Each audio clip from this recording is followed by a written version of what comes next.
산속의 작은 오두막. 한 남자가 요리를 하고 있다. 이런 산속에 음식점 주방장이 있을 리도 없는데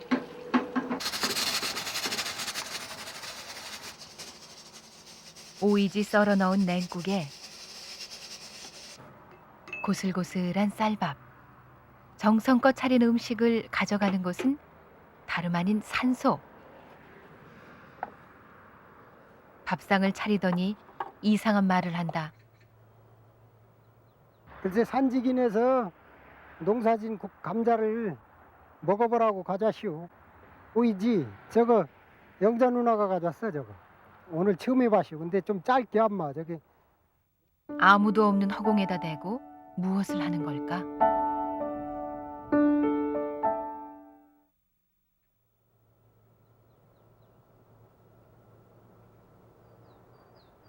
햇살이 벌써부터 뜨거운 아침나절.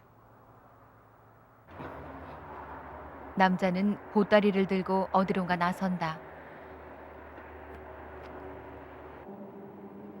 남자가 가는 곳은 산소 바로 아랫마을의 인가. 이 집의 개들도 남자가 낯설지 않은 모양이다.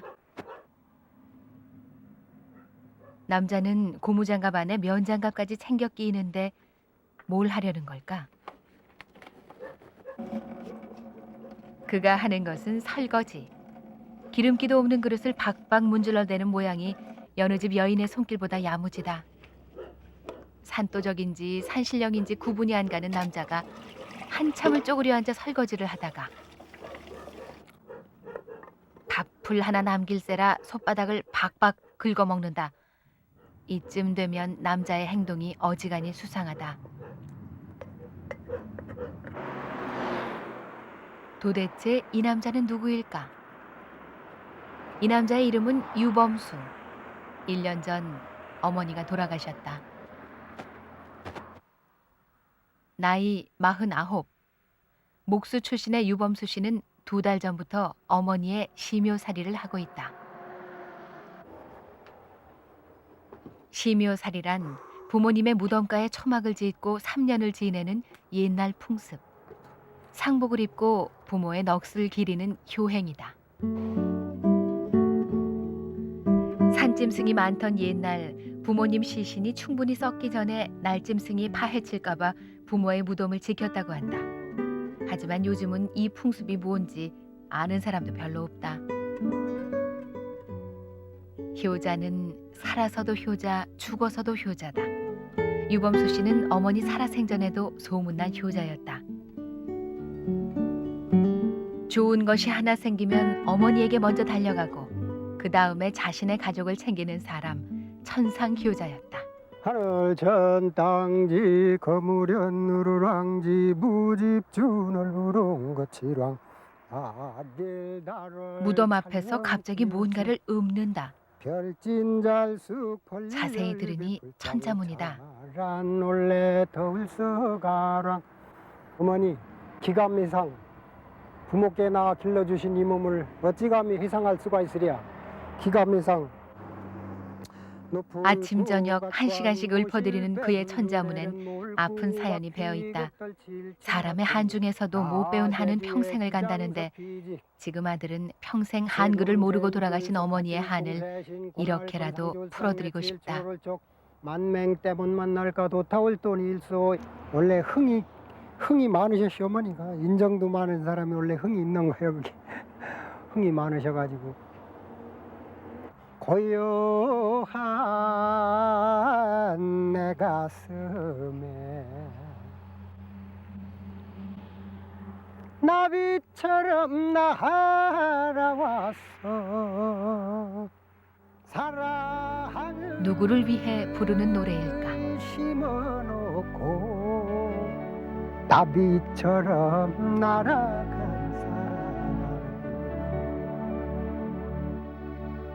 가난 속에서 5남매를 키우신 어머니는 말년에 암으로 고생하셨다. 아들은 용하다는 의원을 찾아 나섰고 그때 넘던 박달재에서 어머니는 이 노래를 불렀다. 아들과 함께한 마지막 여행이었다.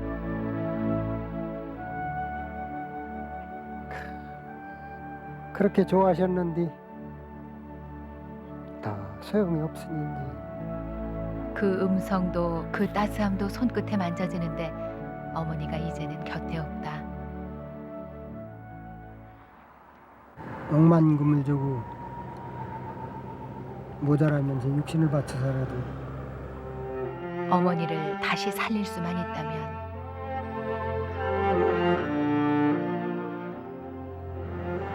자식은 죽으면 가슴에 안고 가슴에 묻고 부모님 죽으면 산천에 묻는다고 전 뭐 가슴에 지금도 묻고 있어요. 그러나 사람은 가도 사랑은 남는다.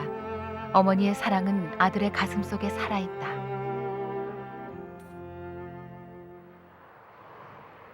인천에 사는 친구가 소식을 듣고 찾아왔다.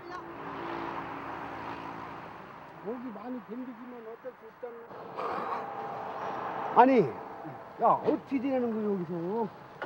그냥 이대로 지내지 본대로 뭐 더 이상 어떻게 뜯어는 거야. 함께 나이 쉰을 바라보는 중마고. 찢어지게 가난했던 유년 시절부터 알아온 친구다. 하지만 지금 이 상황은 도무지 이해가 안 간다. 집이로다가 바깥으로 하려고 그래. 야, 컵을 어떻게 해? 물을 어디다 줘? 물 저기 산지기 하시던 분 있어 옛날에. 이해가 안 간다고 그래.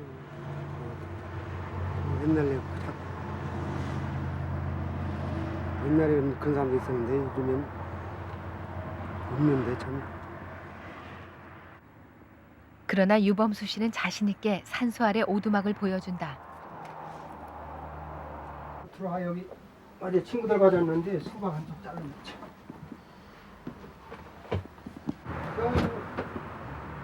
예? 걱정하던 친구 정현 씨 기가 한풀 꺾였다. 이 오두막은 유범수 씨가 주방으로 사용하는 곳. 아, 아이스박스가 필요했구나, 이? 저기 있잖아. 있어? 그 정생. 아니 아이스박스까지? 얇다. 그뿐인가? 전기불 말고는 없는 것 빼고 다 있다. 그 얼음이요? 그 얼음에다가 사가지고 이렇게 가둬놓다. 아주 뭐. 오두막 뒤편에도 뭔가가 있는데 화장실이다. 삼배로 근사하게 문까지 달았다. 지켜주는 건 지금. 정성이네, 진짜 정성. 아무나 하는 게 아니네, 진짜. 자. 살림을 차린 거야. 살림 차리긴 살림 차리는 건 여자가 있어 살림을 차리지. 이건 살림이 아니지.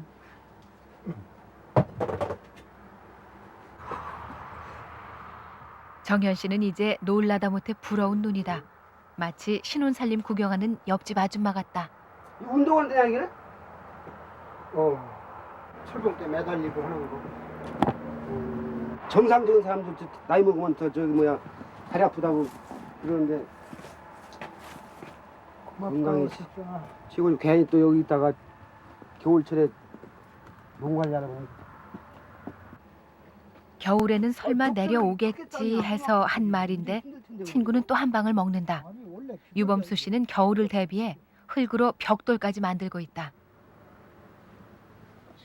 하긴 매서운 시베리아 바람인들 소문난 유범수 씨의 효심을 막을 수 있을까?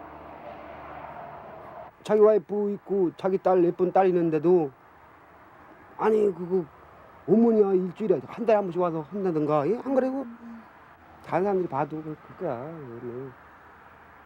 자기 고집 살다가 사는 거니까 뭐 누가 막을 수 없지 그거. 안 그래? 그러면 언제 오는 거야 서울은? 인천에? 2005년 5월 23일. 그 퇴원한 돌아가시고 난 다음에 그날부터 계산한 게 아니고? 산수의 모신 날로부터. 그러니까 2005년 5월 23일이면 딱 3년이잖아. 네 말 맞다는 한 8년에 원래 80까지 합쳤으니까 원래 8년에 한다는데 3년만 8년 동안 하라고 원래면 그렇게 오리지널을 하려면 제대로 해야지 그거 뭐. 그러면 네가 저기 장난삼아 한 말일 뿐 친구는 이제 말려볼 마음을 완전히 접었다.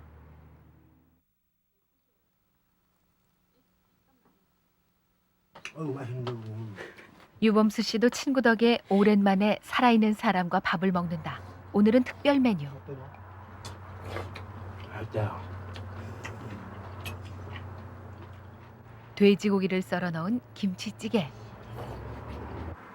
엄마 고기 처음 먹는 거. 처음 먹는 거야? 찌개도 처음 끓이는 거. 어머니 이런 집에 안 드십니까? 밥을 먹자마자 유범수 씨 바쁘게 산소를 다녀오더니 저기 혹시 어머니가 부르면 저 상복 입고서 알았어. 여기 있습니다 그래요? 모처럼 찾아온 친구에게 움막을 맡기고 어딜 가는 걸까? 2달 전 집에서 짐을 챙겨 내려온 뒤 줄곧 산 밑에 세워둔 1톤 트럭. 시동이 오래돼서 잘 걸리려나 모르겠네. 아이 그래도 화물차라 그런가 힘이 좋아서 그런가 잘 걸리네. 산속 생활이지만 한 달에 2번은 서산 시내로 장을 보러 나가야 한다. 어머니께 올릴 상식 준비 때문이다. 이거 호박 언제 딴 거예요? 수박 아침에 딴 거예요. 아침에요? 그게 아니라 싱싱해야 되는데 싱싱해요. 아침에 따온 거라. 꼭 집으니까 어지간히 얌전한 부인네 저리 가라다. 매일 따오니까 우리는. 더 적은 건 없어요? 요게 적네. 적은 게 맛있으니까. 음식 맛은 재료 맛이 반. 어머니에게 올릴 음식인데 가장 좋은 걸로 사야 한다. 이거는 덕장에서 말린 거예요? 그렇죠. 고기를 전혀 안 드시던 어머니께서 오로지 드시던 건 북어 하나. 북어도 한 마리 사고. 크다. 네, 커요. 3,000원? 4,000원, 안 군 거는 3,000원. 이거 산전에 이거 좋아하셨으니까 이거 하나 사서. 마른 감태도 사고. 다른 데는 나질 않아. 맛있어요. 다음에 들른 곳은 신발 가게. 무척이나 부끄러워하며 신발을 고른다. 명색이 상주라고 하얀 신을 고집하는 유범수 씨. 이게 250이요? 하지만 그가 신던 신발은 한 달 새 흑빛이 돼버렸다. 심효살이 3년 동안 얼마예요? 도대체 이 하얀 운동화 몇 켤레가 흑빛으로 변해버릴까? 됐습니다. 그 시각 인천 유범수 씨 누나네 집. 누나는 동생 걱정이 태산이다. 속상하죠. 거기서는 그냥 왔는데 여기 와서 내가 통곡했다니까. 죽은 돌아가신 양반이 그런 걸 원하지도 않을 테고 지금 살아있으면 당장 가라고 난릴 텐데 다 부모는 자식을 자기 희생해도 자식을 잘 저기오기 바라는데 누가 거기서 그런 일을. 옛날에는 3년을 못 넘기면 3년 안에 죽지 않으면 병들었잖아요. 누가 그게 온전히 거기서 나오나. 동생 입맛을 누구보다 잘 아는 누나 새벽부터 일어나 밑반찬을 만들었다. 2달 전 동생이 돌아가신 어머니 따라 산으로 떠난 뒤 누나는 하루도 맘 편히 지낸 날이 없었다. 동생이 없는 동생 집. 친동기간처럼 허물없이 지내온 올케지만 자꾸 면목이 없어진다. 이거 저기 메추리알 이거 냄비다 놓고 더 조금 졸여주고 와. 이렇게 약하게 해갖고. 누나의 올케, 그러니까 유범수 씨 아내 향숙 씨는 냉랭하다. 카메라도 외면한다. 기침이 나와서 그러네. 환한 웃음은 사진 속에 갇혀 있을 뿐 유범수 씨가 산으로 간 뒤 그 웃음은 이 집에서 사라졌다. 그러니까 우리 친구들이 그러더라고. 처음에 내가 그렇게 반대해서 쳐다도 안 보려고 평생 안 보고 살으려고 그랬는데 이제는 가족이 도와줘야 될 거라고 자꾸 그러더라고. 그래서 내가 그랬는데. 지금 뭘 도와줘? 안 도와주면 걔는 죽어. 몇 달도 못 가서. 얼굴 봐봐. 그거 그러니까 손질 난단 말이야. 도와줘야 된다고 그러더라. 그래서 나도 이제 그런 거야. 뭐. 그러게 누가 그렇게 하래? 자기 보고? 그럼 어떻게 그래? 지가 팔은 안으로 굽는다고 올케 앞에서는 동생을 두둔하지만 속을 털어놓는다. 너무 속상한 거야. 그래서 전화. 왜 자기 하나 때문에 여러 사람이 다 고생해야 되냐고. 다시는 전화도 하지 말고 오지도 말고 오는 그래, 게. 그래, 너 진짜. 나 다시 이제 안 볼 거다 그랬더니 더 좋대잖아. 안 와도 더 주니까 걱정 좀 하지 말라고. 아니 그러게 왜 자기 하나 왔다 때문에 갔다 하지 말래. 근데 여러 어떻게 사람이 왔다 갔다 하래? 우리 사람 목소리 붙어 있는 다 아는데 잠이 안 와서 환장하겠다니까. 이 불치병이 된 거 같아. 내 엄마 죽었을 때도 이렇게 저렇게 안 오는 거 같은데 너 때문에 내가 와서 거기 다니던 학교 아줌마들이 이제는 가족이 도와줘. 하지만 누구보다 동생 때문에 속상한 사람은 옳게 향숙 씨가 맛있는 아닌가. 거 좀 많이 해갖고 와서 먹여. 누나는 마치 자신이 죄를 지은 듯 옳게 눈치를 슬슬 본다. 거실은 썰렁한 분위기인데 안방에서는 쪽지를 펴놓고 유범수 씨의 외동딸 새별이가 짐을 챙기고 있다. 할머니 산소를 지키는 아버지는 생전에도 할머니에게 지극한 사람이었다. 그 모습을 보고 자란 새별이는 아버지의 심요살이가 조금은 이해가 된다.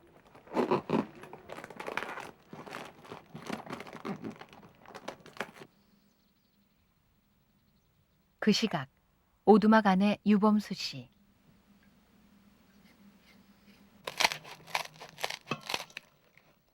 솜씨 자랑을 하나 음식 만들기에 푹 빠져 있다.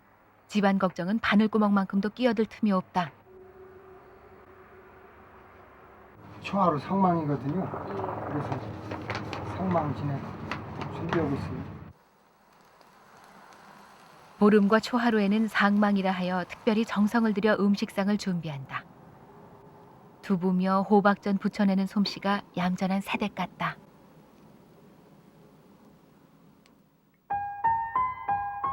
그의 가슴엔 대못 같은 응어리가 박혀있다. 어머니의 임종을 지키지 못한 불효.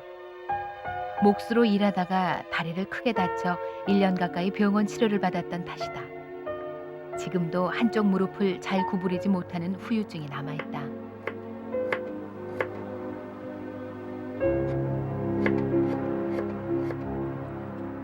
돌아가신 어머니를 위해 떠나온 길.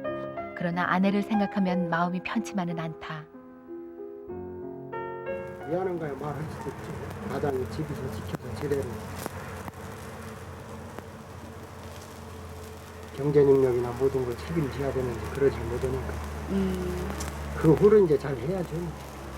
그래서 그동안에 그 점수를 조금 따놓긴 따놨는데 그 점수가 마음에 드는지 모르겠어요. 그러나 이런 걱정도 어머니 앞에서는 죄스러울 뿐이다. 심요살이하며 집안을 걱정하는 건 불효이기 때문이다. 손끝 하나하나가 다 정성이다. 상석도 젖은 행주로 닦고 마른 수건으로 또 한 번 닦는다.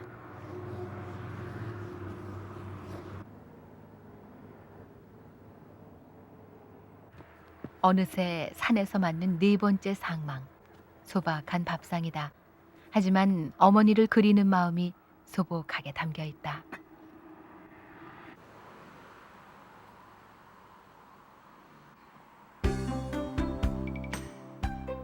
유범수 씨가 급하게 오두막으로 뛰어간다. 무슨 일인가?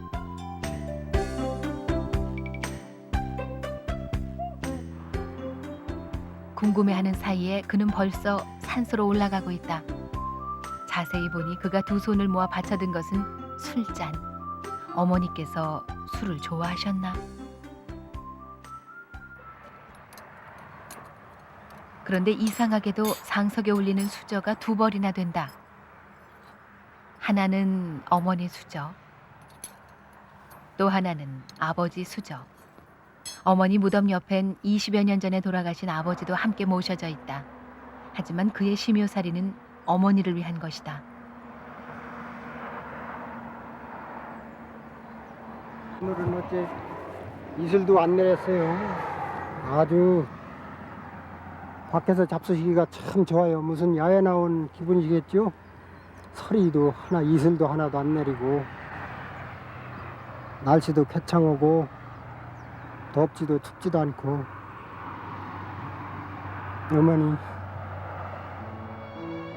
어머니 불러놓고 말을 못 잇는다. 이제 오는 날을 보지 않습니다.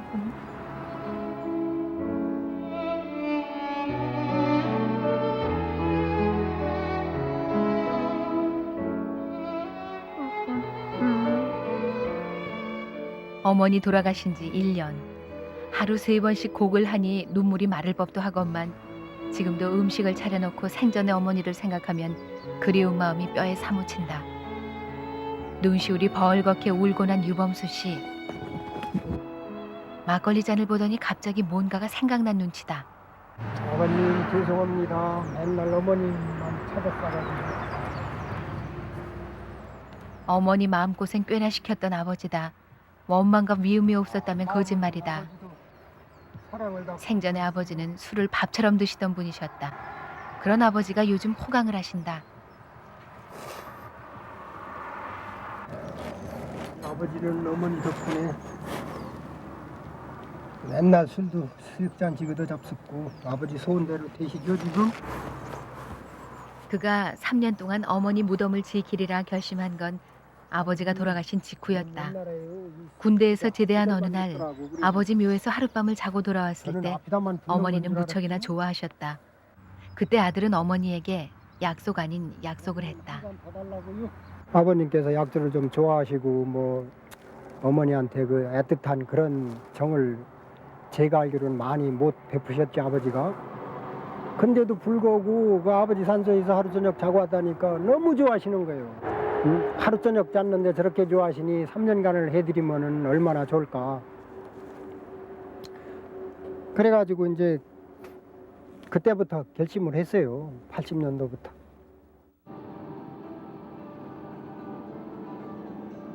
장마가 시작된 휴일 오후. 향숙 씨 모녀가 산소로 올라오고 있다. 남는 손이 없을 만큼 옷과 반찬을 잔뜩 싸들고 오는 길이지만 향숙 씨는 오늘 어떻게든 남편을 설득해 집으로 데려갈 생각이다. 그런데 처음 와본 남편의 오두막은 장기전 태세.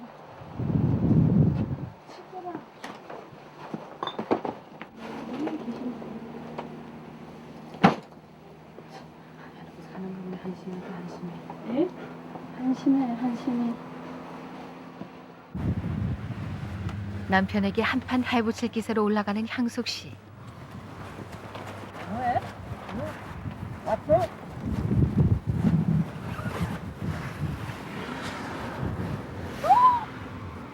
아이고 비 오는지 어떻게 왔어? 2달 새 변해버린 남편 얼굴을 보니 더욱 기가 차다. 어디로 왔지? 맞추지도 않아서 그렇지. 그렇게 살고 싶어? 사람보다 그렇지. 무슨 다 그렇게 사냐? 그렇게 사는 사람이 어딨어? 진짜 꼴보기 싫어가지고. 눈도 마주치고 싶지 않다.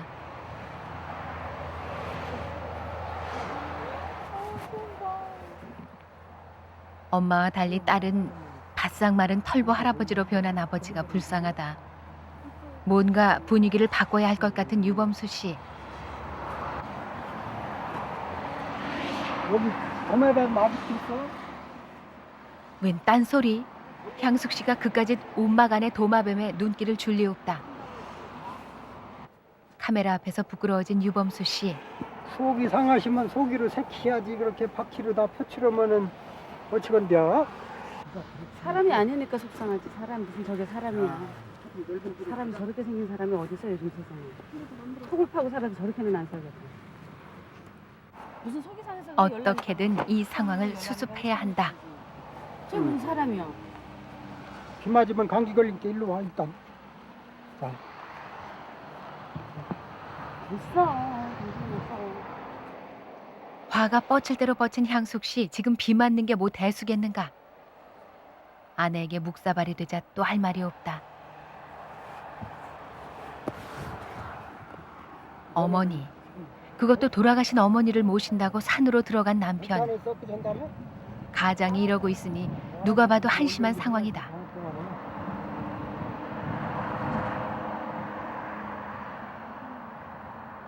다시 아내 눈치를 살피지만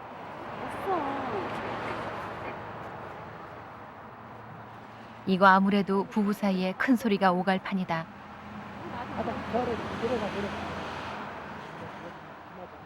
아내의 화가 쉽게 풀릴 것 같지 않자 유범수 씨가 슬그머니 아래 오두막으로 자리를 피해버린다.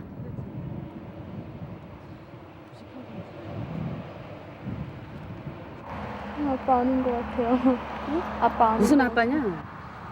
그러게 난 여기만 한번 내려왔다가 올라가면은 아주 안 살고 싶다니까. 안 살고 싶다니 딸 앞에서 해서는 안 될 말까지 내뱉고 만다.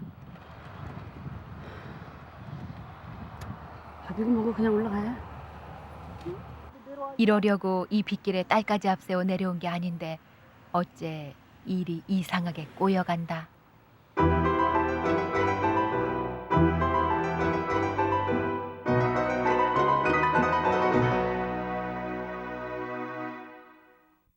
사람이 저렇게 생겼어. 들어 앉아라. 들어가. 거기 무슨 방이라고 들어가. 우리 집 그거 좋아. 차돌이. 슛. 오호.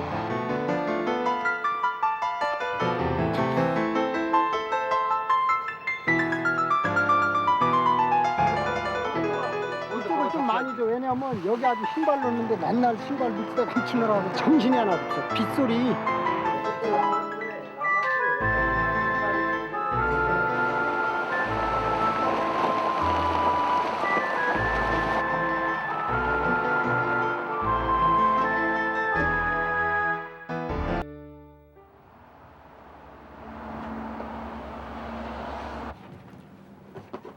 향숙 씨가 슬그머니 전략을 바꾼다. 어르고 달래서라도 오늘은 남편을 기필코 집으로 데려가야 한다. 전화 상의를 나가려고 드는데 어째 그렇게 보면 불만이 가득 것인가. 이해가 안 가네. 뭐 이거는 약이야. 무슨 약? 동충하죠. 쓸데없는 걸 또. 왜 불량이 아니야? 당신아치가 아니면 불량. 미워도 남편이라고 몸 축날까봐 향숙 씨가 챙겨온 약을 보더니 유범수 씨가 금세 카메라 앞에서 의기양양해진다. 효선이 지금 책 보기는? 그동안 아내 앞에 아무 말도 못했던 유범수 씨 갑자기 얼굴이 펴지며 내놓았던 가장 노릇을 해본다. 아니 면허책 말이야. 연어? 응. 연어 아직 안 했어. 그래도 책은 집에 있잖아. 그제서야 남편 행색을 제대로 본 향숙 씨 다시 화가 치민다. 나중에 병들면 나만 고생이지. 저게 사람이요? 지금 한 달 조금 넘었는데. 근데 벌써 그렇게 사람 꼴이 아닌데 저 귀신 같은데. 내가? 그럼 내가 그래? 나는 나를 맨날 보니까 괜찮은 것 같은데. 세상 사람들을 못 봐서 그래. 여기 있는 사람들 중에 누가 그렇게 생긴 사람이 있어 지금? 어허, 그것은 잠깐이야. 아유, 응? 우리가 살아가는 인생 속에 이것은 잠깐이고 아이고 그려. 앞으로 가도 살 아이고, 날이 더 뭐 많을 수도 있는데 뭘 잘났어. 아이고. 때 빼고 광 내고 그때 살면 되지. 다 늙은 다음에? 그래도 한 가닥 희망을 걸고 남편에게 최후의 질문을 던져본다. 일단 들어서 앉아. 허리 아픈디. 어디로 갈 거야? 저 집 딱 들어가면? 누가? 바람이? 에이, 바람 들어갈 리가 있다. 새별이는 아빠의 답을 뻔히 그래도 안다는 어떡할 얼굴이다. 그거는 들어간다는 건 말이 안 되고 그렇게 될 수도 없지. 지금 말되는 일을 하고 있다고 생각해? 스스로는? 입이 10개라도 정말이지 할 말이 없다.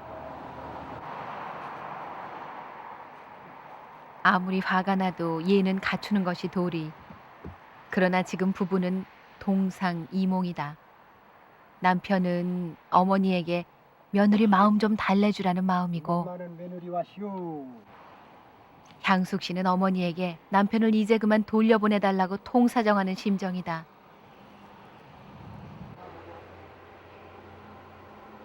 화를 냈다가 달래도 받다가 빌어도 받다가 그러나 끄덕없는 남편 다시 팽팽한 긴장감이 흐른다.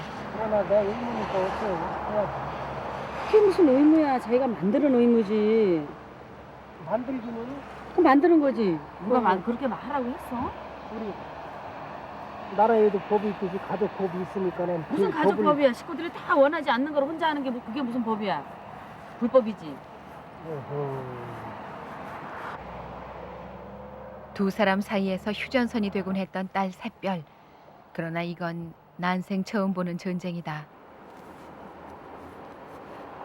아빠가 원하는 대로 했으면 좋겠고 엄마 보자니 집에 왔으면 좋겠고.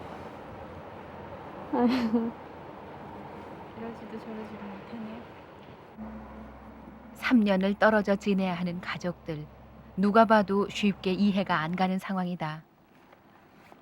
어머니는 좋겠습니다, 아버지랑. 남의 신랑 뺏어가서 데리고 살으니까. 아내의 공격 대상이 어머니로 바뀌자 긴장한 유범수 씨. 좋은 게 어딨어. 맨날 걱정하시지. 아이고 며느리한테 자꾸 타박받으면 뭐하러 있냐고 그러시겠지 뭐 이런 땐 또. 3년 동안 그거 기르면 바닥에 닦았네. 뭐 서서 걸어 다니면. 70 노인한테도 요즘은 보기 힘든 수염을 두고 하는 말이다. 한 달에 12mm밖에 안 자라더라고. 거기서 할 일 없으면 그런 거나 재고 앉았지. 사이즈나 재보고 오늘은 얼마 자랐나. 뭐 생각하는 게 그런 거밖에 더 있어. 엄청 행복하고 여기 있으니까. 나야 뭐 일생일 때 최고로 행복한 순간이지. 가족들한테 미안한 거 그게 마음에 짐이 돼서 그렇지. 이젠 더 해볼 방법이 없다. 향숙 씨는 뒤도 안 돌아보고 산을 내려간다. 협상은 깨졌다. 보내는 유범수 씨도 떠나는 향숙 씨도 아무 말이 없다. 어머니 생각하면 마음이 편한데 또 집안의 생각하면 또 편치를 않고. 이게 저울을 어디다가 놔야 잘 놔질지.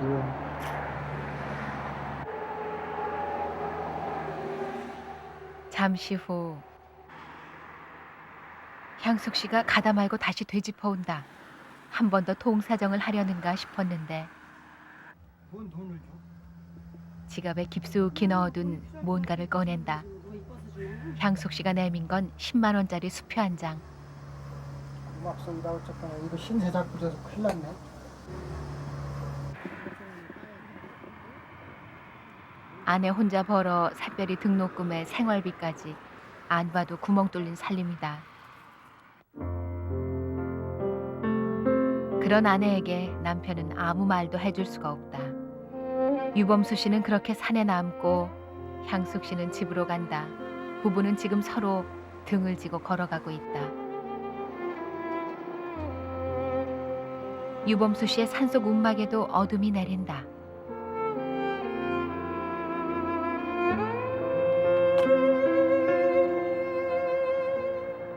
남들은 쉽게들 말한다. 부모님 살아계실 때 잘하지 돌아가신 후에 이 무슨 어리석은 짓이냐고. 그러나 아내만큼은 자신의 진심을 알아주길 바랬다.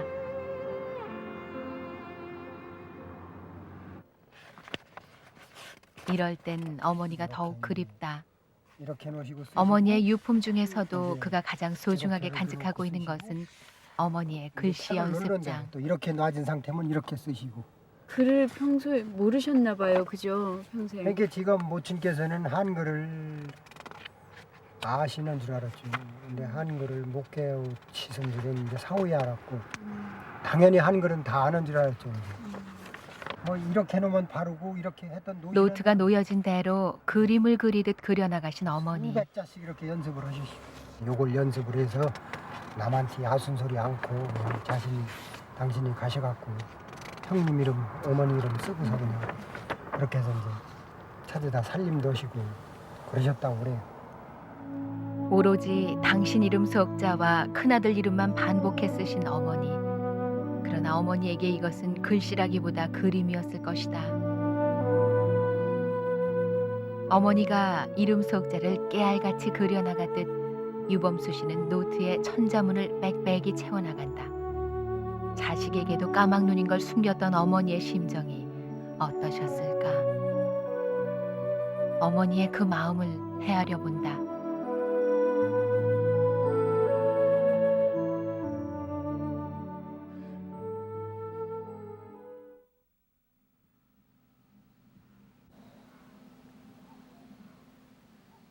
새벽 5시 한평 남짓한 유 씨의 움막에 이른 아침이 열린다.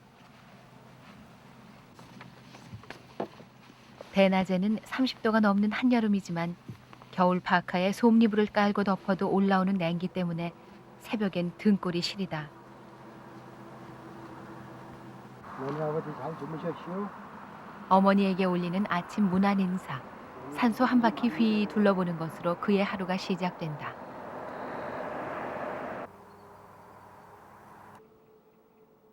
일어나면 먼저 맨손 체제로 몸을 풀고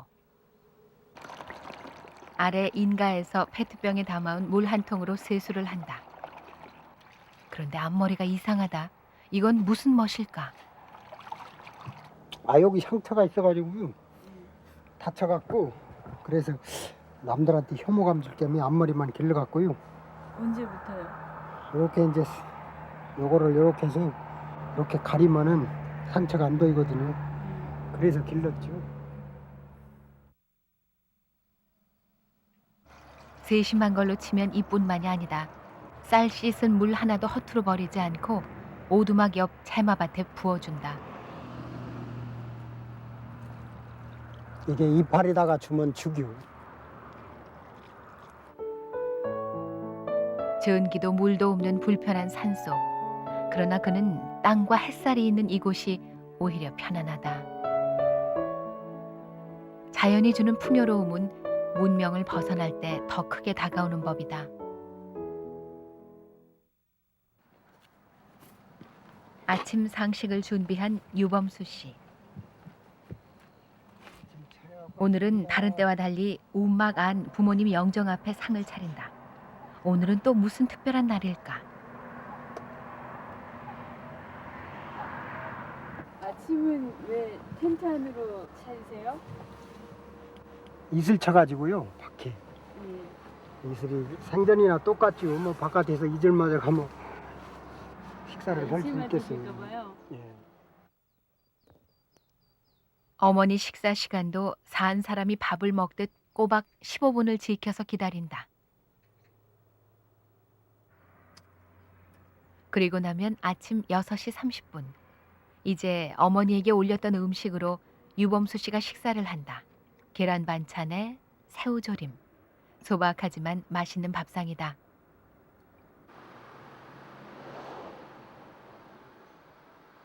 반대로 인천 향숙 씨의 아침상은 고추장에 신김치가 전부다. 밥 안 먹고 싶어요. 나는 혼자 먹어야 되니까 더 싫고. 매일 아침 출근을 해야 하는 향숙 씨. 밥을 한술 뜨긴 하지만 쪼그리고 앉은 모양이 안쓰럽다.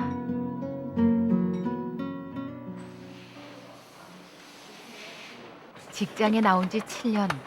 그동안 부부는 맞벌이를 했다.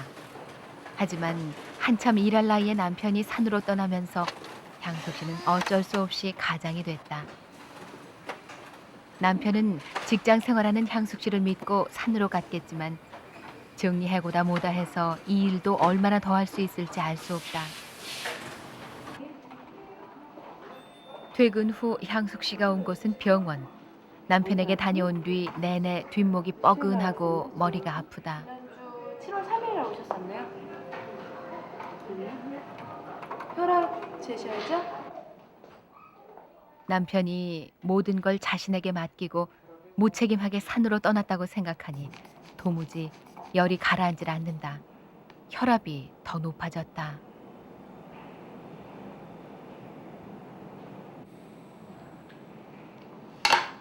많이 높아요. 200에 120인데? 200이면 언제 무슨 일이 터질지 모르는 수치. 남편 때문에 멀쩡하던 향숙 씨가 쓰러질 판이다. 그 심리 상태하고 많이 걸리니까 슬그머니 겁이 난다.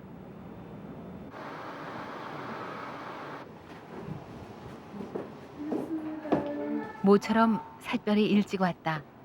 아빠가 떠난 후엔 매일 늦게 들어오더니 지난번 산소에 다녀오고 나서 엄마에게 제 딴에는 신경을 쓴다. 그때도 170 몇이라며. 200이라요. 되게 심하네? 아니 저 아빠한테 갔다 와서 신경 써서 그래. 그랬더니 또 오늘 재니까 또 그렇게 되네. 평소보다 훨씬 높아진 혈압 수치에 새별이도 걱정되는 눈치다. 아빠한테 얘기해. 엄마가 속이 상해서 그렇게 하고 왔다고. 근데 엄마 기분 좀 아빠, 맞으시라고. 엄마가 그렇게 갔다고 막 삐지면 안 되지. 엄마에겐 지금 아빠가 필요하다. 위기는 찬스라고 엄마 혈압을 무기로 아빠가 집에 돌아오게 할 수는 없을까? 아유, 엄마 혈압 되게 많이 올랐어. 200이 넘었대. 아빠 그러고 있는 거 보고 오니까 자꾸 신경 쓰여서 올랐대. 혹시 해서 기대를 걸어보는데 막 혈압 높다 그러니까 쓰러지지 않게 네가 잘 보라고 막. 아빠 가서 책임지라고 그랬지. 그러면 그렇지 또 실망이다.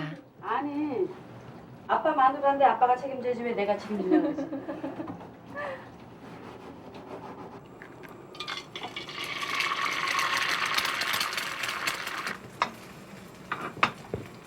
있을 때는 신랑이 다 했는데 내가 하려니까 영 안 되네 이거. 아, 남편이 요리를요? 다 했어요. 처음서부터 끝까지. 난 오직 남자 여자가 바뀌었었지 우리는. 신랑하고 나. 원래가 자상한 남편이었다. 사고로 일을 쉬던 몇 년간 남편 유범수 씨는 밥이며 청소까지 집안 살림을 도맡아 했다. 그러니 이 집에서 남편의 빈자리는 가장의 자리가 아닌 주부의 자리다. 엄마가 막 퇴근하기 전에 떡볶이 먹고 싶다 그러면 아빠가 떡볶이 해주고 막 그래서. 뭐 해달라고 그러는데 부침개 부쳐 놓으라 그러면 부침개 부쳐 놓고. 확실히 신랑 없으니 굶어 죽겠어.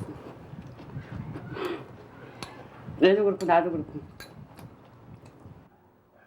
그렇게 여왕 대접을 받고 살았는데 지금은 남편이 곁에 없다.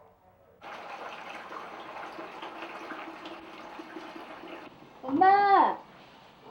나 친구 만나러 나갔다 올게요. 잊지 마. 네. 나가려면 힘들어. 네.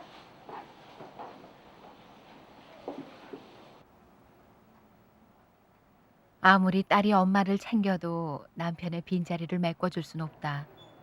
그러나 지금 향숙 씨의 남편은 오로지 시어머니 생각뿐이다. 그렇다고 돌아가신 분을 원망할 수도 없는 일. 며느리를 딸처럼 아끼시던 시어머니를 향숙 씨도 좋아했다. 아, 이분이 시어머니세요? 더구나 심효살이는 남편이 어머니 살아계실 때부터 노래를 부르던 일이었다.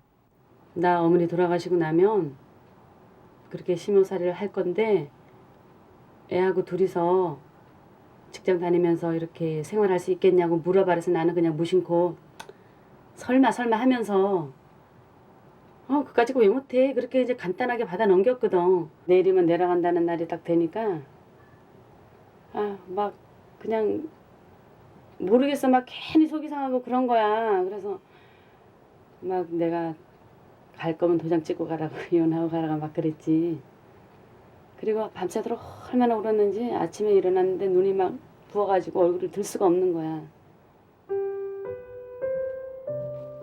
그렇게 떠나버린 남편이 야속하다. 향숙 씨도 언제 어떻게 될지 모르는 고혈압 환자다. 돌아가신 어머니만 중요하고 살아있는 가족은 어떻게 돼도 좋다는 건지. 화가 났다가 서운했다가 부부란 옆에 있을 땐 모르다가도 없으면 그 빈자리에 황소바람이 부는 법인데 그토록 잘 챙겨주던 남편이 없으니 더욱 허전하다.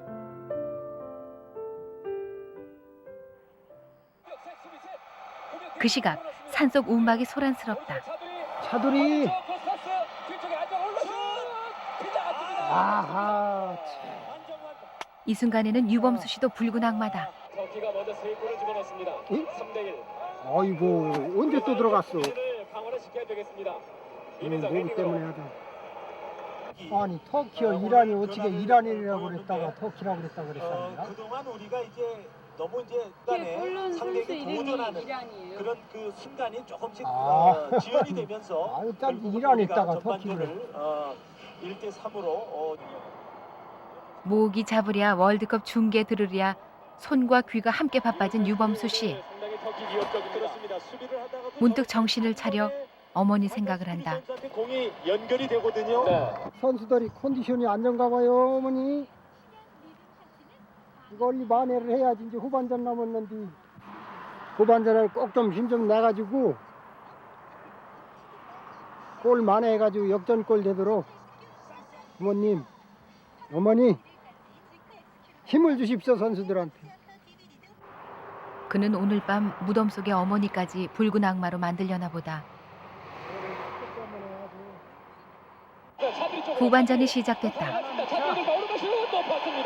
차두리 슛 에헤이 또 잡았어. 아깝습니다. 차두리. 시간은 자꾸 가는데 기다리는 골 소식은 들리질 않는다. 드디어 골이야!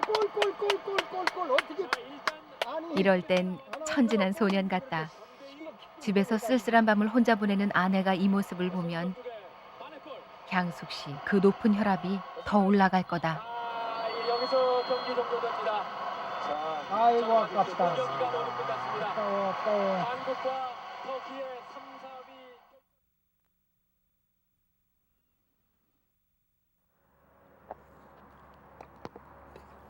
어젯밤 축구 응원에 푹 빠져있던 유범수 씨 오늘은 아침부터 부산하다.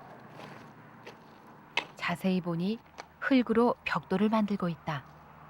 새로 움막을 지으려는 것이다. 가족들은 겨울이면 집으로 오겠지 은근히 기대를 하고 있는데 유범수 씨는 한여름부터 산속에서 날 겨울 준비를 하고 있다. 시멘트가 없던 시절 흙과 물만 가지고 100% 사람의 손으로 만들던 흙벽돌. 그는 지금 자연이 인간에게 준 자연 그대로의 삶의 방식을 하나하나 배워가고 있다. 하루 넉 장씩 꼬박꼬박 만든 벽돌은 벌써 100장이 넘는다.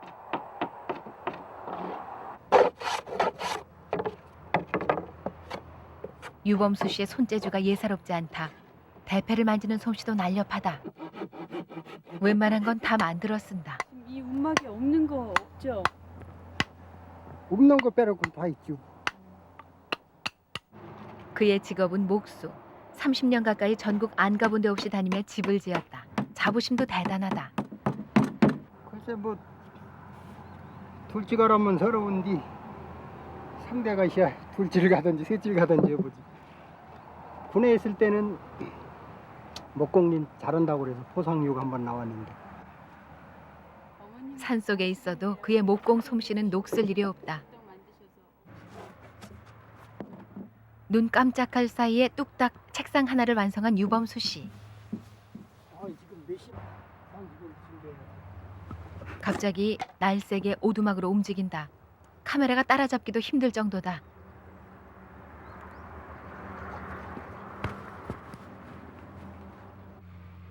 책상을 만들다가 어머니 점심 상식 시간을 조금 넘겼다. 누가 시계로 시간을 재는 것도 아니고 하다 보면 그럴 수도 있을 텐데. 모든 게 다 법도라는 게 있잖아요. 누가 한두 번 그렇게 하다 보면 나태해서 나중에는 이제 저 하고 싶은 대로 다 하고 1시에도 하고 2시에도 하니까. 음식 같은 것도 솔직히 누가 뭐 가져오면요 무식 중에 이렇게 입이 들어가다 이게 아니지 참 먼저 드려야지. 그런 정신이 버뜩버뜩 나요. 그렇게 준비한 음식으로 어머니 상을 차린 다음 아까 만든 책상으로 모처럼 어머니 곁에서 식사를 하려는데 어머니 거리듭시 이거 다리를 한쪽은 뻗어가시오. 쪼그리면은 안 좋게 금방 괜찮은데 웃으시오. 2년 전 사고로 다친 오른쪽 무릎 아직 구부리기가 힘들다. 그렇게 법도를 찾는 유 씨지만 어쩔 수가 없다. 산 아래는 빠른 속도로 질주하는 현대가 있고 그 바로 옆엔 전혀 다른 세상에 사는 유범수 씨가 있다.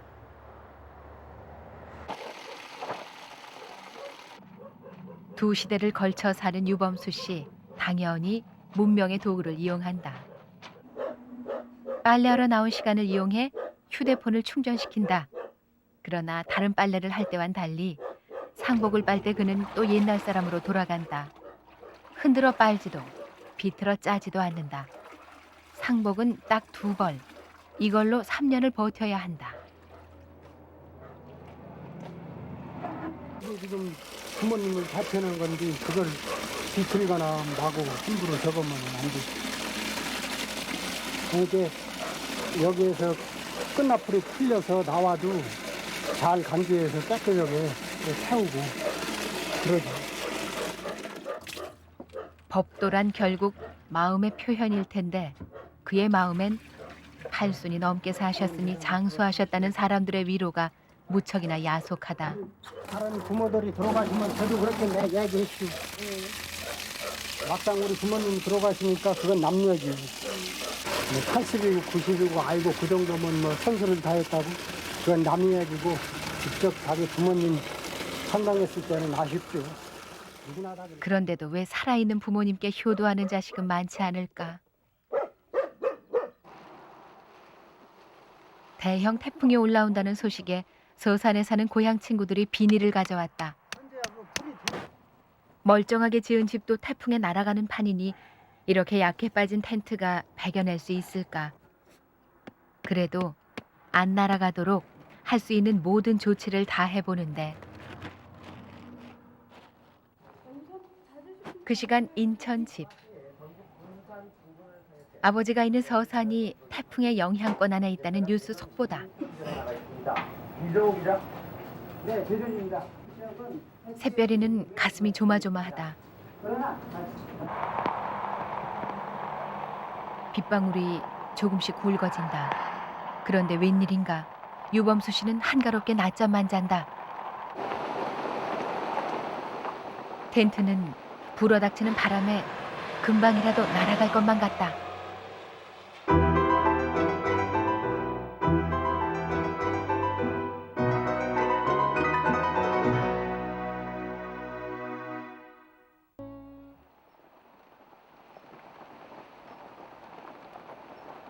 태풍이 언제 움막을 덮칠지 모르는 상황.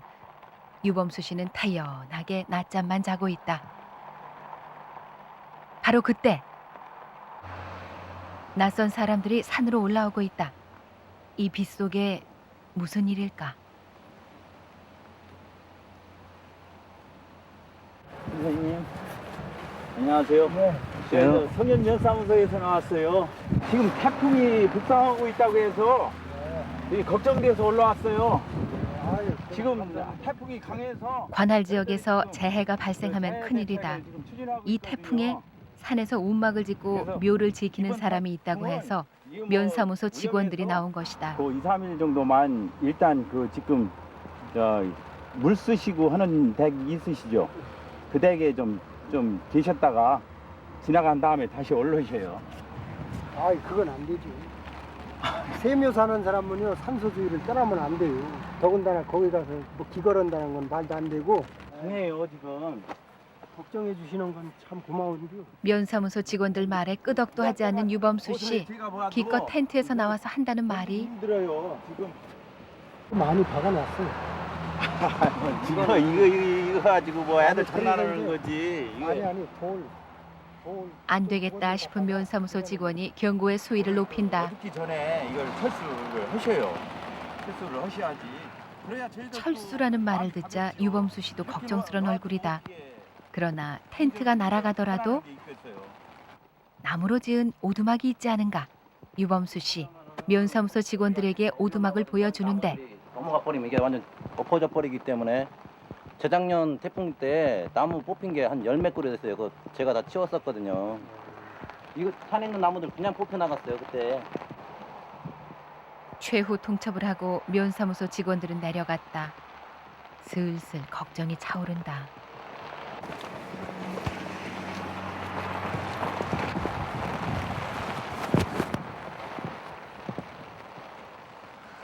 엊그제 친구들이 와서 쳐주었던 비닐을 다시 한번 점검해 본다. 정말 움막을 떠나 대피를 해야 하나? 이건 생각지 않았던 위기 상황이다.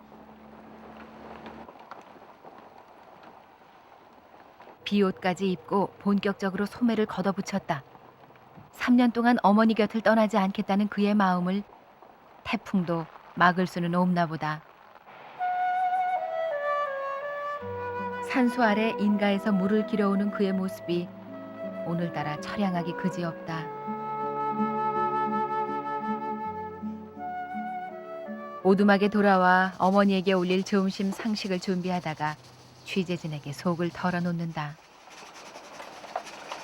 그렇게까지 걱정은 안 했는데 또 그렇고 가니까 또 그 사람들 걱정하고 그러니까 마음이 부담이 많이 가네요. 그래도 유범수 씨는 믿는 구석이 있다. 설마 저까지야 넘어가게 하겠어요. 내가 그 안에 있으니 또 어머님도 모시고 있는데 무게가 있으니까 널널히 안 가겠지. 어머니가 자신을 지켜줄 거라고. 지금 누가 누구를 돌보고 있는 건지 모를 일이다. 태풍 걱정도 잠시. 그는 점심 상식으로 호박 부침개를 부친다. 비 오는 날의 추억 때문이다. 날씨 구질구질하고 그러면 그냥 춥고 그러니까 따뜻하게 부침개 부쳐주면 그게 가족에 적은 것 같아요. 생각해보면. 어머니가 늘 그랬듯이 오늘은 아들이 어머니를 위해 부침개를 부친다. 최대한 공양을 하는 거지. 갚을 수가 없죠. 부모님의 은혜를 어떻게 갚습니까? 노릇노릇한 호박 부침개. 빗소리가 양념으로 들어가 더욱 먹음직스럽다. 그런데 음식을 어머니 산소가 아닌 자신의 움막 안으로 들고 간다. 비가 오니 움막 안에다 상식을 올릴 모양이다.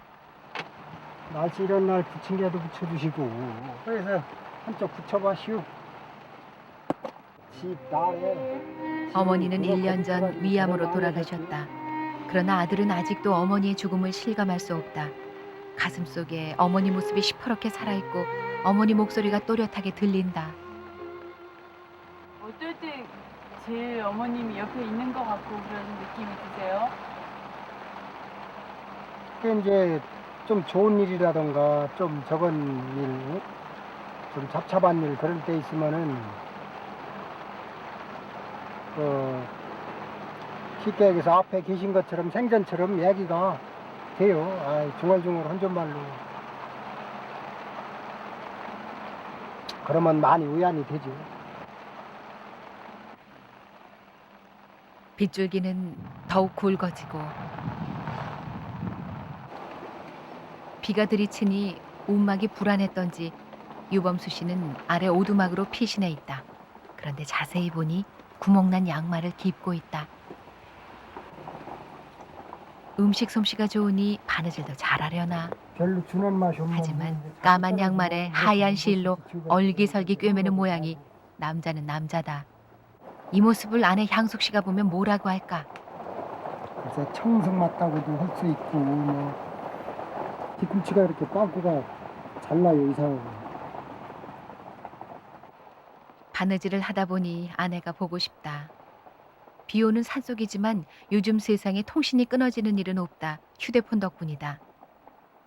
눈을 가늘게 뜨고 젊은 사람들 마냥 문자 메시지를 보낸다. 사랑하는 중전, 수고가 많으시오. 비가 오니 조심하시오. 그러나 아무리 휴대폰이 좋다 해도 여보세요? 아빠? 이 집에선 딸 새별이만큼 확실한 통신 수단은 없다. 밤에 안 날아갔냐고 물어라. 상치 올려? 밤에 비 많이 왔지. 엄마가 시키는 얘기 물어보고 아빠가 하는 얘기 전해주고. 산소에 다녀온 뒤 엄마는 아빠와 직접 통화를 하지 않는다. 이번 태풍으로 남편이 돌아올까 은근히 기대를 했지만 사람이 그 텐트 비내친 데로 들어가가지고 같이 잤대. 친구하면서. 향숙 씨는 태풍 때문에 지난밤 꿈자리가 사나웠는데 남편은 어쩜 저렇게 태평일까 화가 난다. 어제 밤에 남편이 걱정 안 되셨어요? 걱정이 왜 돼요? 걱정 전혀 안 해. 왜? 자기 좋아서 간다 무슨 걱정을 해. 여러 사람 고생시키는 거 생각해야지. 걱정됐다 화냈다 밉다가도 보고 싶다. 내 마음 나도 몰라다.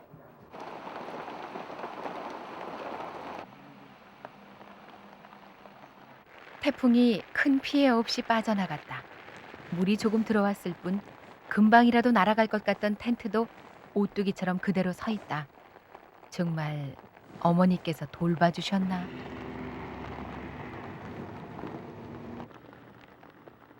빗방울이 약해질 무렵 산 밑에서 누군가가 또 올라온다. 면사무소 직원들이 다시 오나 했더니 유범수 씨의 형님과 누나다. 고생이 많다. 비가 이렇게 많이 와서 이게 엄청 왔구만. 비 때문에 쓸쓸하던 차에 벌떡 일어나고 싶을 만큼 반갑다. 괜찮아서 어젯밤에? 여기 많이 들어가는 것 같은데 여기? 아이 비 들어오는데 뭘 가만히 있지. 비 오니까 더 걱정되지 비 안 와봐. 지금은 내가 아니 비 오니까 여기 가서 뭐좀 서 있지. 이렇게 하고 있어 그래. 나이 50이 다 된 동생이지만 누나는 마치 자식 얼굴 만지듯 쓰다듬는다. 뭘 미쳐. 아유 내가 여기 와 있다고 네가 생각해. 너 가만히 있을 것 같으냐? 어리 바쁜 놈다. 그러지. 바꿔 생각해봐. 오빠가 와 있다고 가만히 있겠어? 아이 걱정이야 되겠지. 하지만 뭐 어떻게 해 그거. 무슨 놈. 살아야 될 거 아니야. 젊은 놈이. 아직도 이제 시작인데. 아휴 노인에 따라 갈 수도 없는데 갔으면 그때 가야지. 이제 시작이니까. 어머니 묘를 지킨다고 산에 와 있는 사람도 고생이다. 하지만 이러고 있는 동생 생각하면 집에 있는 사람이라고 마음 편할 수가 없다.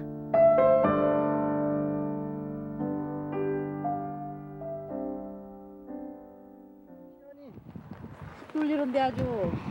아이고 시원하요. 할아버지. 시원하. 할아버지 집에 분위기를 갑시다. 바꾸려고 평소 예뻐하던 조카 손주에게 손을 내밀어 본다. 하지만 기워들을까.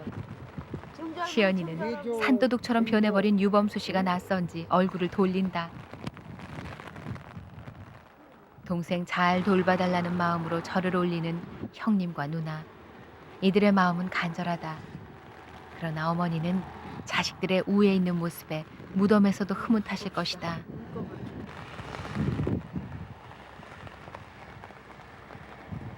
한 주먹도 안 되네 이제 주먹이. 긴긴 하루를 혼자서 아이고. 견디고 있다는 게 그게 얼마나 어려운 건데. 동생은 심요살이 하는 동안 고기를 안 먹는다. 생전에 어머니가 고기를 싫어하셨기 때문이다. 동생 걱정에 형제들이 보양식을 가져왔다. 음료수 여기 있어. 우에 있는 집안치고 효자 아닌 자식들이 없다. 이들 형제는 살아생전에도 어머니에게 정성스런 자식들이었다. 그러나 더 못한 효도는 가슴에 맺혀 있다. 아니 엄마 마지막 갈 때도 너무너무 힘들게 한 달이 넘도록 알아보기를 말을 하나 아니면 물을 한 모금 드시나. 완전 혼수 상태도 아니고 우리가 말하는 건 엄마는 듣는데 엄마는 우리의 대본을 못 알아듣는단 말이야. 그 상태에서 2달이라고 하면 이틀도 기른 건데 2달 가까이 그랬는데 참 부모 보고 돌아가시라는 말하는 거는 있을 수 없는 일이죠. 너무너무 고통을 받는 것 같아서 내가 했다니 그 말 때문에 내가 살을까 생각했었다니까. 그 말을 했고 엄마 모든 거 다 이제 미련 버리고 포기하고 다 우리 잘 살 수 있으니까. 긴 병에 효자 없다고 한다. 하지만 최선을 다한 효자라도 부모님의 죽음 앞에는 모두가 불효자다. 엄마 있고 동생까지도 이러면 살 수 있나? 우리 형제가 어떤 형제인데 어떻게 뭉친 건데? 진짜 이상가족 지급 찾는 그런 식으로 다 헤어져서 다시는 못 만나고 우리 살았을지도 모르는 그런 어려움이 있었는데 또 강한 엄마 때문에 다 뭉쳐서 이렇게 살았던 건데 그 동생이 엄마 돌아가신 엄마 때문에 일난다면 우리가 살 수 있을 것 같아? 우리 못 살 것 같아. 아버지의 실수로 집안이 풍비박산된 후 가난하고 배고팠던 어린 시절을 함께 이겨낸 형제들이다. 고드름이 질어가지고 내 키보다 더 컸어요. 잘라 먹고 배가 고파서 고드름 잘라 먹으면서 지금 14살인데 이 서산을 떠나면 다시는 안 찾는다고 그때 결심을 했어요. 고향이 없다 나는. 이렇게 어려운 고향이 어디 있겠냐. 그러고서 그 무서운 가난 때문에 뿔뿔이 흩어질 뻔한 형제들. 그때 어머니는 품팔이를 해가며 오남매를 키워냈다. 그런 뼈저린 사연이 없었다면 그런 생각을 가질 수가 없었겠죠. 아무래도. 홍한톨이라도 찢어갖고. 하지만 지금 형제들의 소원은 동생이 집으로 돌아오는 것이다.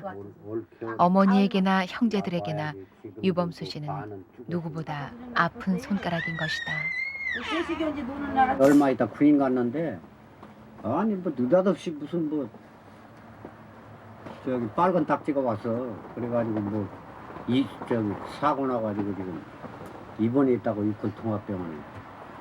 나는 그렇게 파헤치는 거 처음 봤어. 여기를 싹 다 파헤쳐놨더라고. 그걸 보여주면 근데 지금 배가 없는 상태죠? 눈이 캄캄하더라고. 없는 상태. 내가 아들이면 이런 식으로. 그 일로 유범수 씨는 수술을 4번이나 더 하고 살아났다. 죽었다 살아난 목숨. 그를 살린 것은 어머니의 극진한 사랑이었다.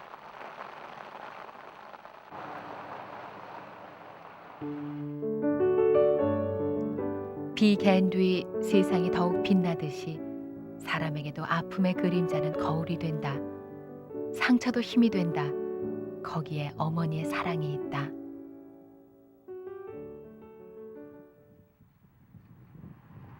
초복이요? 며칠 후 달력을 유심히 보던 유범수 씨. 초복인가 봐요. 벌써 이제 초복이라 어쨌다는 것일까?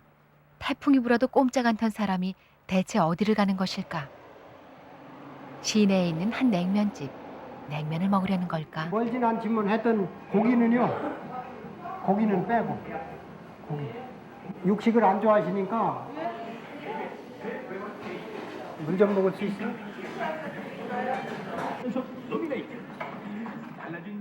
벌컥벌컥 단숨에 냉수를 들이키더니 아이고 이렇게 시원한 물 2달 만에 처음 먹어보네.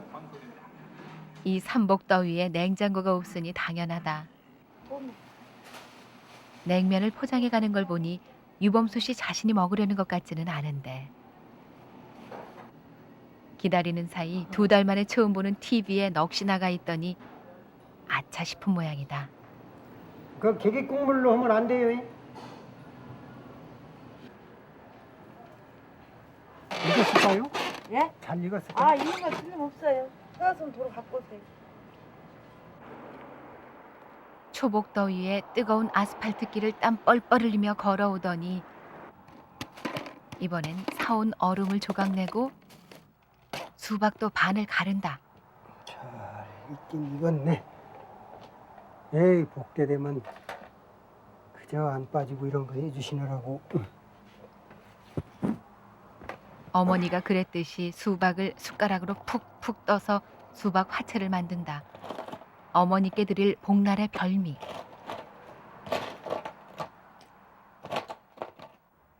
설탕도 뿌리고 얼음도 동동 띄운다. 어린 자식에게 먹이듯 잘게 잘게 면을 잘라 놓는다. 어머니 드시기 편하게 하려는 마음에서다. 반나절 걸려 차린 초복 음식. 어머니 오늘 초복이요? 아버지는 막걸리 한 잔 잡수하고 냉면 하나 해와시오. 살아있다 한들 초복날 이런 대접을 받는 부모가 몇이나 될까. 그는 퉁퉁 불어버린 냉면을 가닥가닥 풀어들인다. 그뿐만이 아니다. 뜨거우시죠? 이거 뭐 뜨거워서 얼음도 금방 녹지. 그늘 치나? 이게 점인 때라 그늘도 잘 안 가리네. 뭐 생진이나 똑같죠 뭐. 그늘. 손수건을 들고 어머니 드실 음식 위로 그늘을 만들고 있다. 한여름의 태양빛도 유범수 씨의 효심만큼 뜨겁진 않을 것이다. 하지만 유범수 씨가 없는 집에서 식구들은 기운이 없다. 퇴근한 엄마는 부엌 일이 바쁘고 새별이는 스타 가수와 인터넷에 빠져 있다. 한참 남자친구 좋아할 나이. 향숙 씨에게도 그런 때가 있었다. 향숙 씨는 지금 새별이 나이에 결혼을 했다. 그리고 새별이를 낳았다. 딸의 대학 등록금에 3년 동안 이쪽 저쪽 생활비를 대야 하는 향숙 씨. 남편이 원망스럽다. 그게 자기 팔짱 값이 해야 된다는 그런 의무감 같은 거 괜히.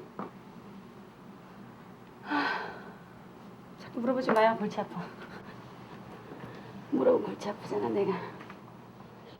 부부 사이에 빨간 신호가 들어왔다.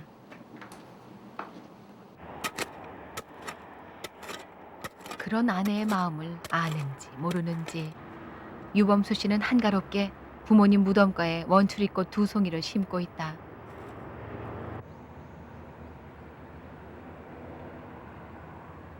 우이꽃은 어머니, 아래꽃은 아버지. 원래는 우이가 아버지야 되는데 나는 항상 어머니를 먼저. 왜냐? 어머니를 고생을 많이 하셨으니까. 자식들 먹이고 입히는 것은 늘 어머니의 목. 아버진 술과 친구로 일생을 보내셨다. 부부 금슬이 좋을 리 없었다. 오늘 유범수 씨는 원추리꽃 옆에 간절한 소망 하나를 더 심는다. 합장은 안 되는 거고 그 옆에도 되도록이면 다른 자리 있으면 다른 뒤로 모셔달라고 그랬는데 직원이 와서 보더니 다른 자리보다 40cm만 뛰면 괜찮으니까 생전에 못다한 일을 저승에서 서로 손 꼭 잡고 다니시면서 서로 기란 잃게 잘들 지내시고 살으시라고.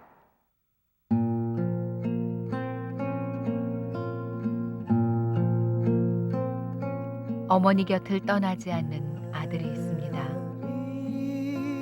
가난 속에서 5남매를 키우신 어머니.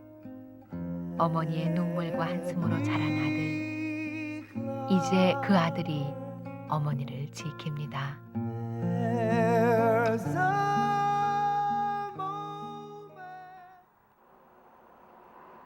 며느리랑 안 되는 밭에서 유범수 씨가 뭔가 하고 있다. 야, 이게 2달 만에 이게 걸음이 없어서 그런가 2달 만에 큰 게 이게 이거 참. 무언가를 키워내는 기쁨, 그 맛은 짜릿하다. 햇살과 물, 사람의 손길. 마치 엄마가 아이 돌보듯 사랑을 먹고 자란 것들이다. 이걸 뭐 하시게요? 열무김치를 한번 담아보려고요. 이거 우리 모친 생전에는 참 잘해시오. 이런 거 진짜 딱 맞네. 아주 크기가 썰썰 허물해갖고 그냥 비비면은 그냥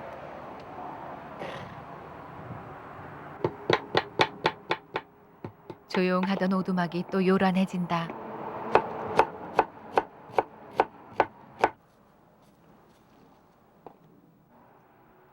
준비하는 모양이 마치 수술실에 들어가는 의사 같다. 열무김치는 살살 버무리지 않으면 풋내가 나서 맛이 없다.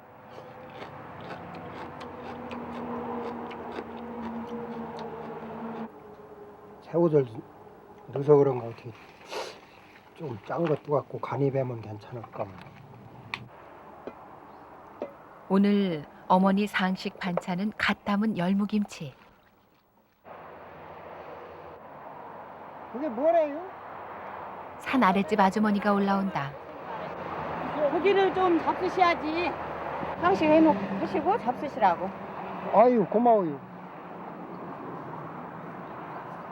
아이, 아이고 아저씨 잘 차리셨네. 상식 어째 김치도 담으시고.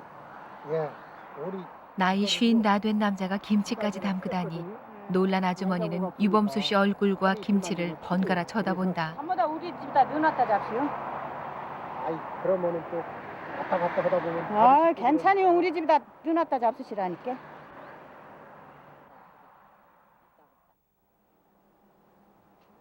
식사를 마친 유범수 씨 어디를 갔나 했더니 이상한 소리를 내며 체조를 한다. 신선처럼 몸이 가볍고 나비같이 사뿐거린다. 아니 이거를 지금 만드셨어요? 직접? 오셔가지고? 왜요? 아이 팔다리 힘이 가만히 있으면 없으면 거동도 못 할 것 같아가지고 근력을 키우기 위해서 만들어 놨시오. 운동으로 땀 흘린 유범수 씨. 이런 때를 위해 준비해둔 것이 있다. 하루 종일 페트병에 담아놓은 물. 이렇게 햇볕에 데워진 물은 도시의 온수기가 부럽지 않을 정도다. 바람 솔솔 부는 산속에서 상복을 벗어 적당히 가려놓고 시원하게 샤워를 한다. 이런 것이 바로 하늘이 효자에게만 주는 반짝 보너스 아닐까.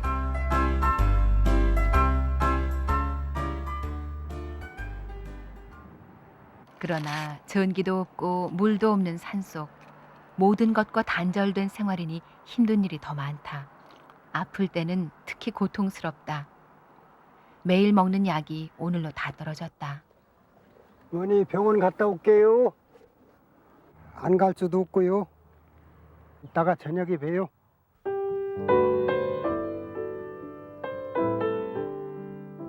마치 우는 아이를 두고 떠나는 엄마 같다. 보고 또 보고 발이 떨어지지 않는다. 오늘처럼 산소를 오래 비우는 것은 심요살이를 시작한 후 처음 있는 일이다.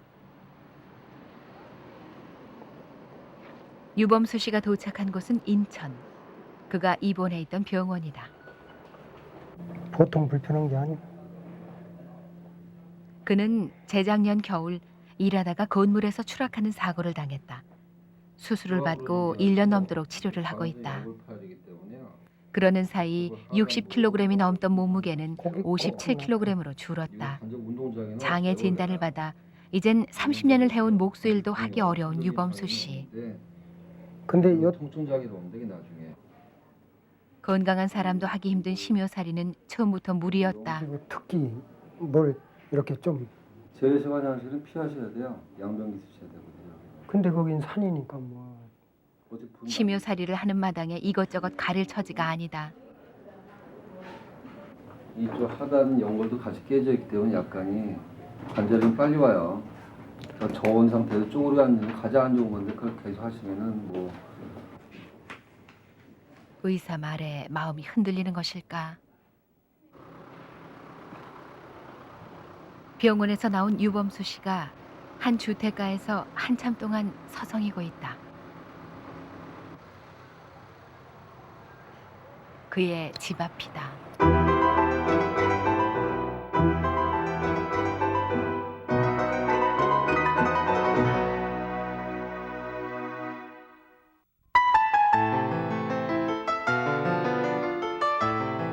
백방을 물러서 팔 한쪽이 양쪽으로.